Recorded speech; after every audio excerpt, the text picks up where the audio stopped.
My esteemed colleagues, the Vondrady Quartet, Fran Sherman on violin, Stephen Green on piano, and Larry Block on cello. And I'm on viola, that would be me, Nora.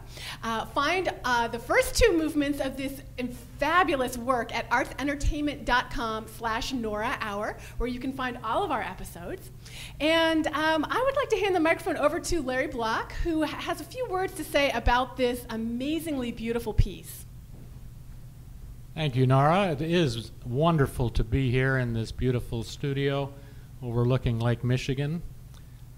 And Nora is so ebullient that we have music to match. Brahms was a romantic, and he wrote three beautiful quartets for piano and strings. And he was a romantic.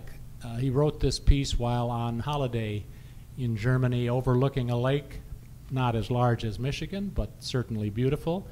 And we're going to play two movements now. The first, a slow movement, which is almost a song without words, and then a very unusual second movement, last movement of this piece, which is a gypsy rondo.